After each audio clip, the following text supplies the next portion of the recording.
is full of unique and extraordinary places, but very few would imagine that there is an inhabited island so remote that reaching it requires weeks of travel by boat, on a journey that must be planned at least a year in advance.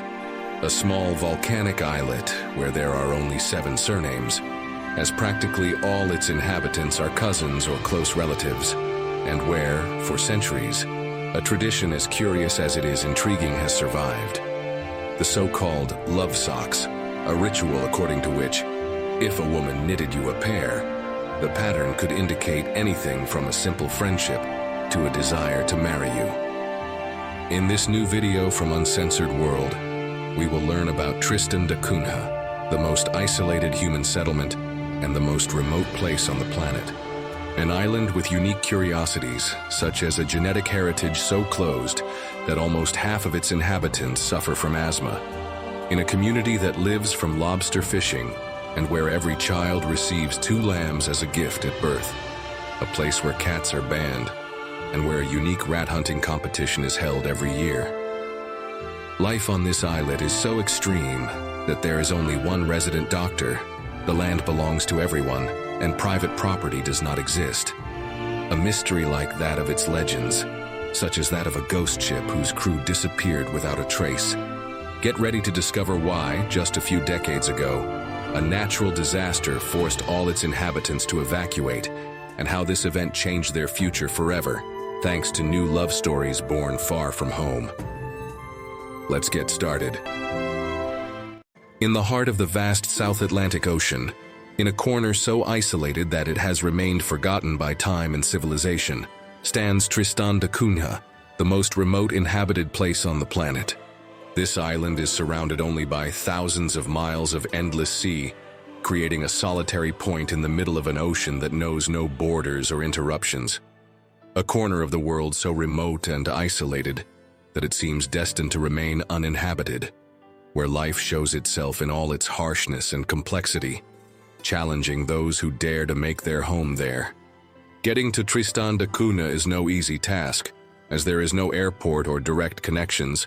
It can only be reached after several days of sailing from South Africa, 7 to 10 days, crossing unpredictable and stormy waters, which further reinforces its mystery and isolation, and means that this trip must be planned at least a year in advance.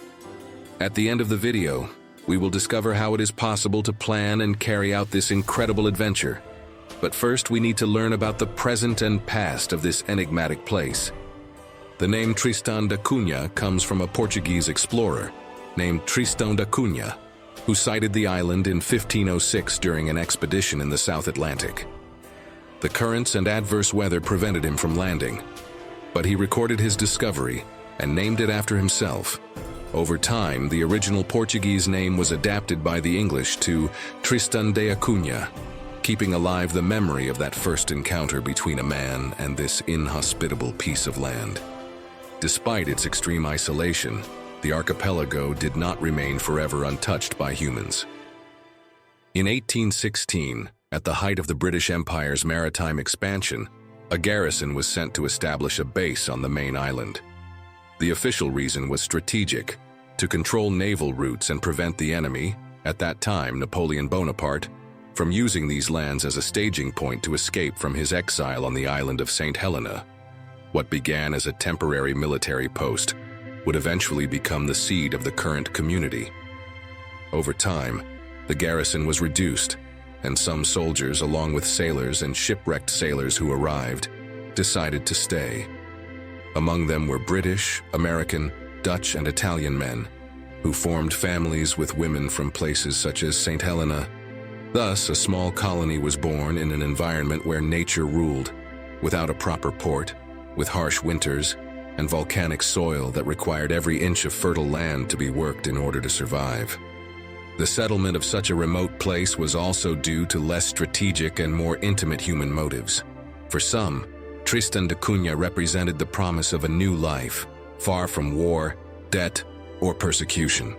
For others, it was simply the only place where the sea had left them after a shipwreck.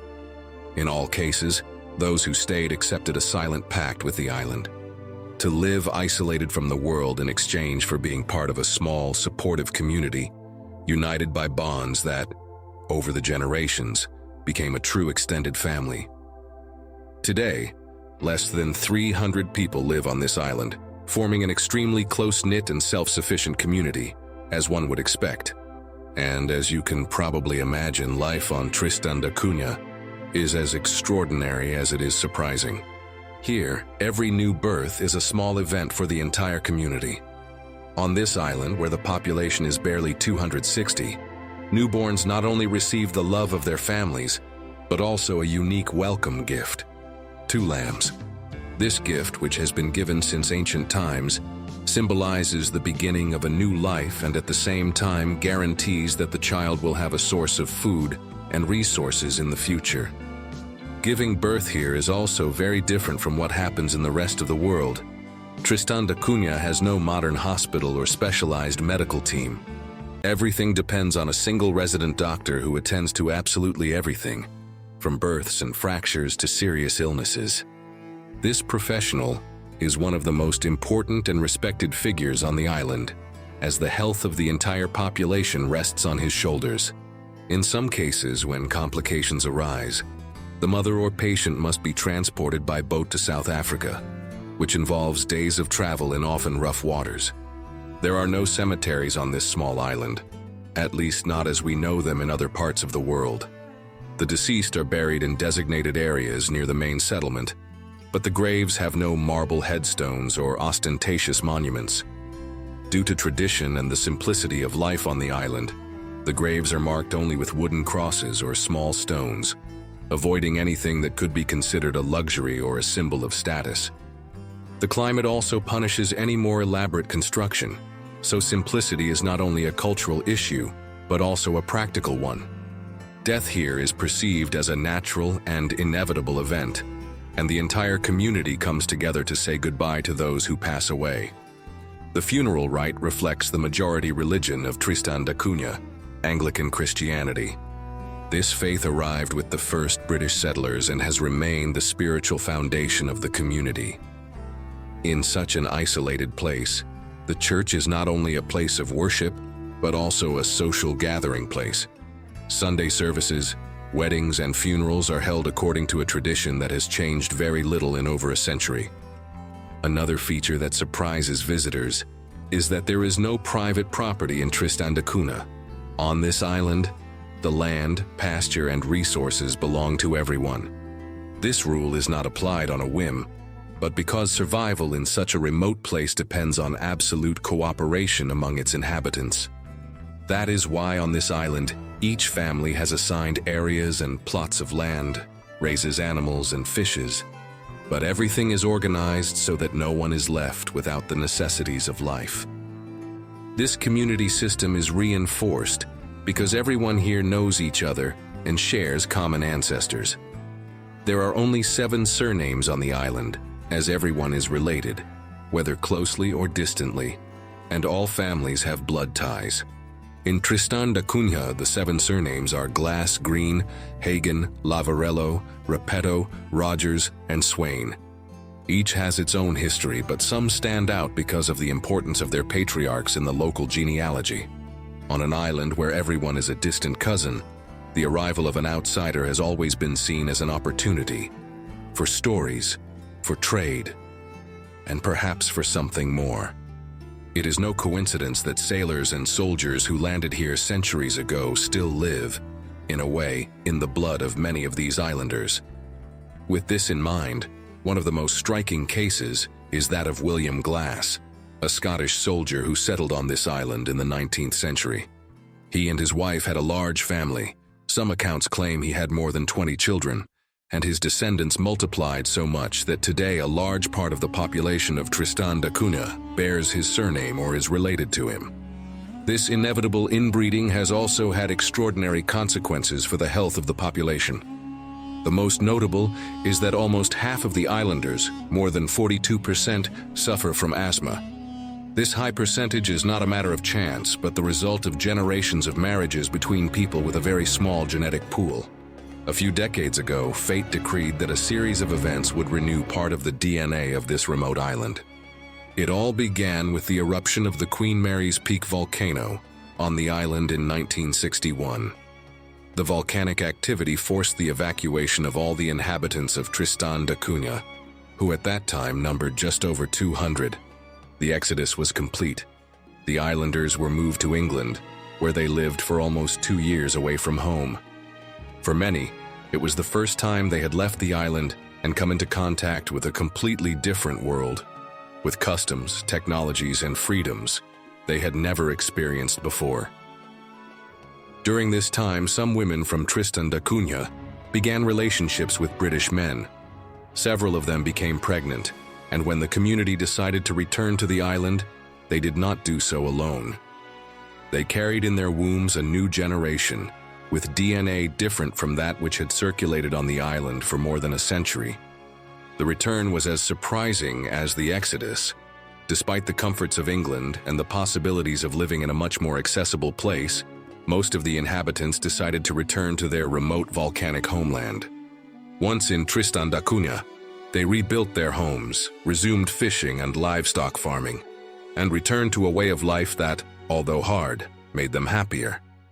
The arrival of these new children, born of unions with outsiders, was welcomed with enthusiasm by the population, as they not only brought new blood to the community, but also symbolized the island's connection to the rest of the world. As you can see, the volcanic eruption had acted as an unexpected genetic lifeline. Over time, surnames and stories continued to intertwine, but the small renewal of DNA helped to reduce some health problems. Although inbreeding remains an inevitable feature, the memory of that genetic mix lives on in conversations and the collective memory. If you enjoyed learning about this reality that would forever change the lives of the inhabitants of the most remote island on the planet, leave us a like and a comment, and don't forget to subscribe to Uncensored World if you haven't already done so, to discover the world with us as you've never seen it before. Thank you.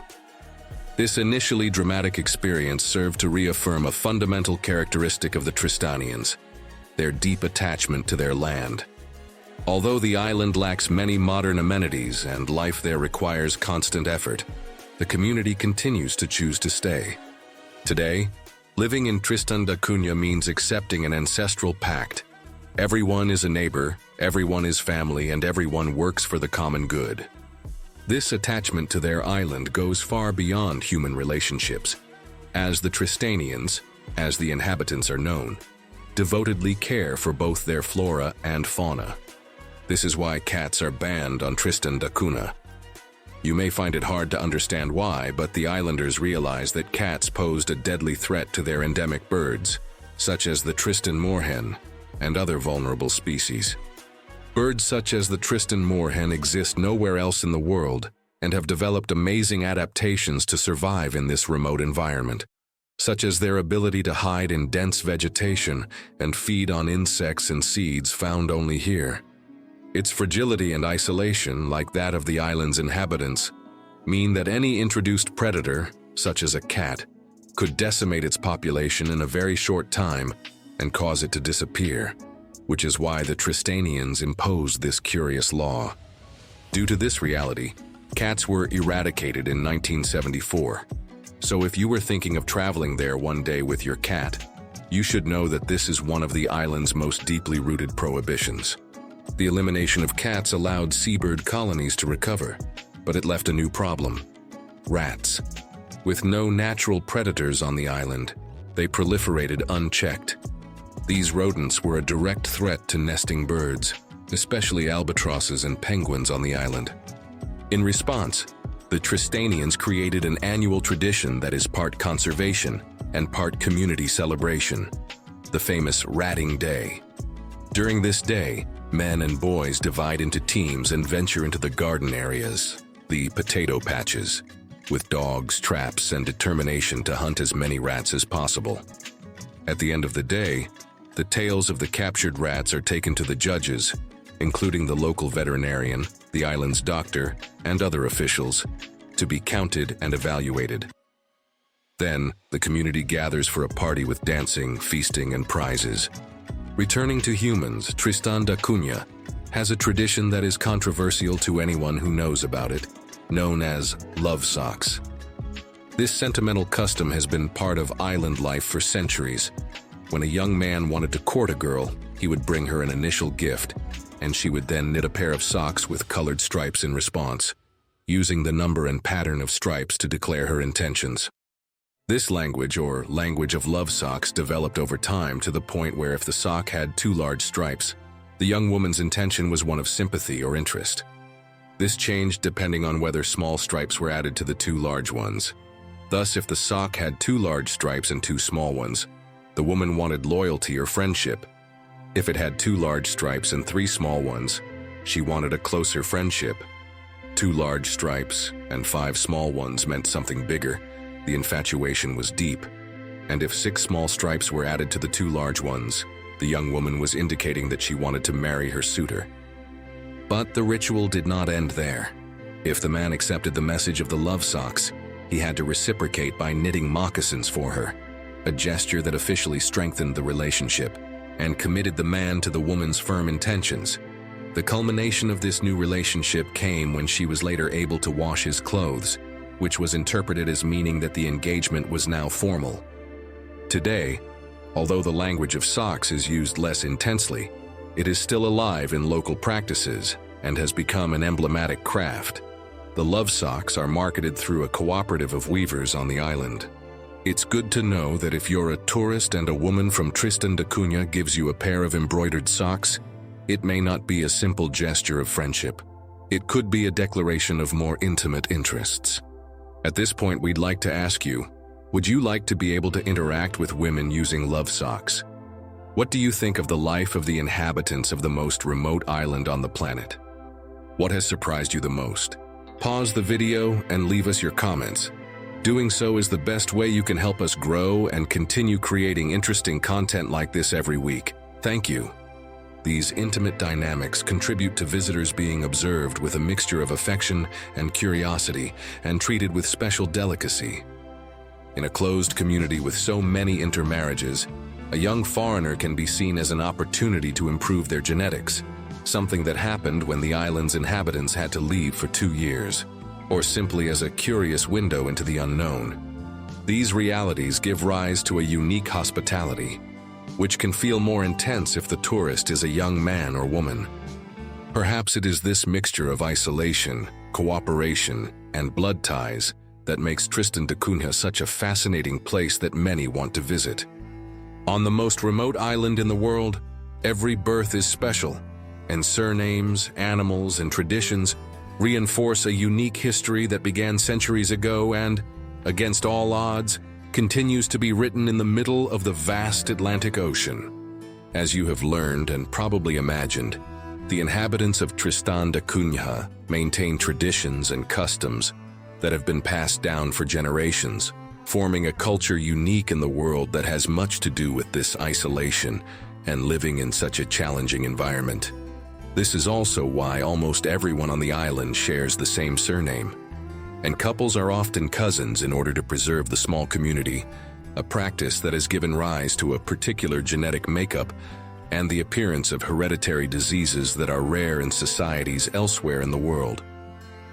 Something that few people know, but should be aware of if they wish to visit this remote island, is that there are no banks or ATMs in Tristan da Cunha.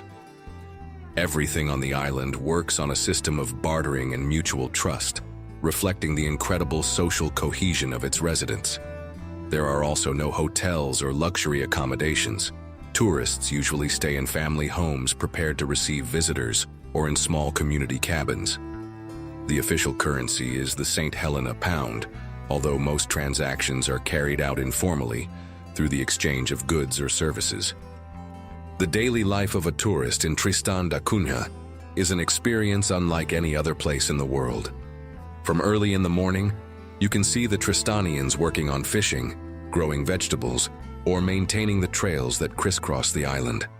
For those who arrive with curiosity, walks along the cliffs offer spectacular views of the ocean surrounding the island, and every corner reveals unique endemic species, such as the Tristan moorhen or the wild goats that inhabit the hillsides.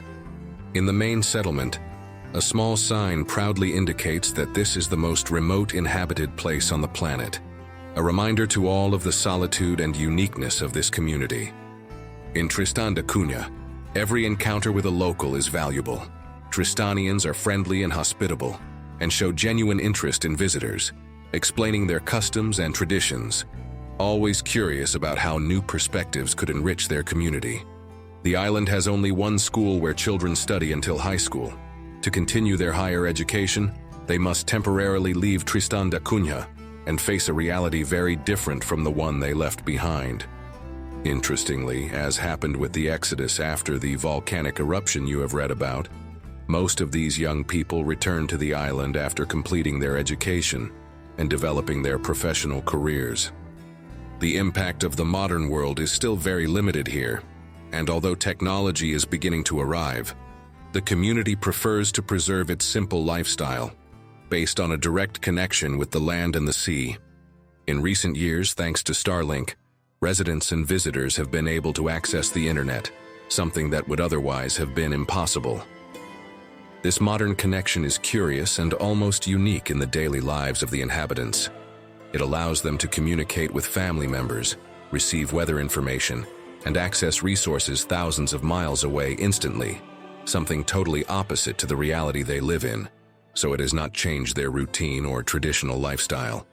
In addition to all this, the island sits on an active volcano known for erupting in 1961, an event that forced almost all of its inhabitants to leave Tristan da Cunha for several years in a mass exodus to the United Kingdom. Although currently dormant, the volcano remains a constant reminder of the untamed power of nature in this remote corner of the world. At any moment, this place, considered the most isolated on the planet, could once again be threatened or even disappear under the force of its own earth, making every day lived here a unique and almost mystical experience. It is a unique experience that many of us would like to visit and enjoy, despite the many difficulties involved in getting there. With this in mind, at Uncensored World, we have investigated how it is possible to plan a trip to the most remote place on the planet, Tristan da Cunha, how long it takes, how to obtain a visa, and the many requirements for enjoying this unique island to the fullest. The first thing any adventurer should know is that planning a trip to Tristan da Cunha requires at least a year or more in advance.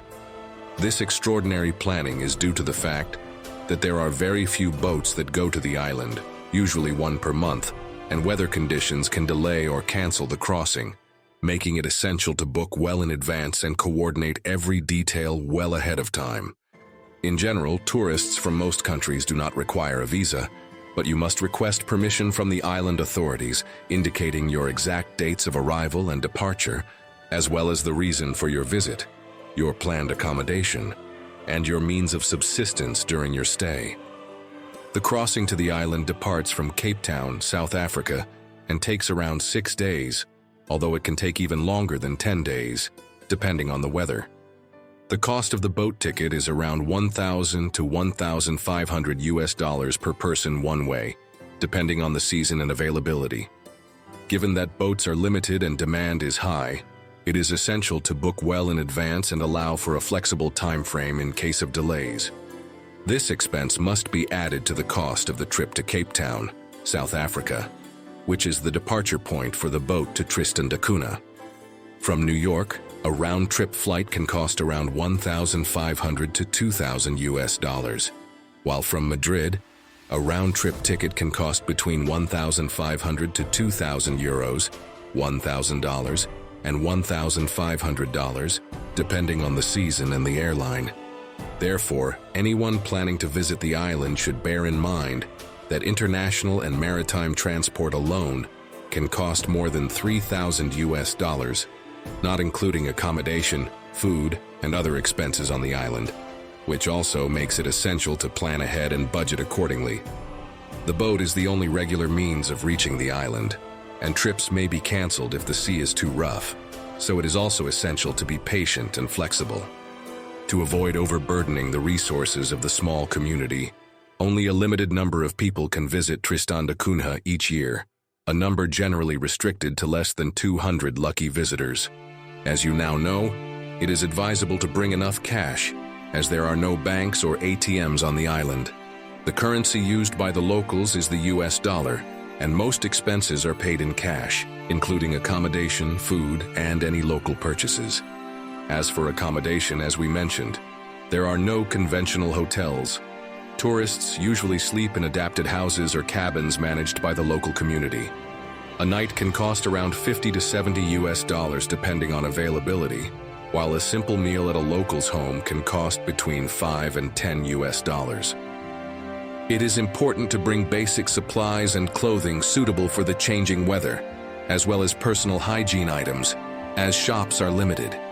It is recommended to arrange a local guide or tours, which allow you to explore the island safely and learn about its unique culture, fauna, and flora.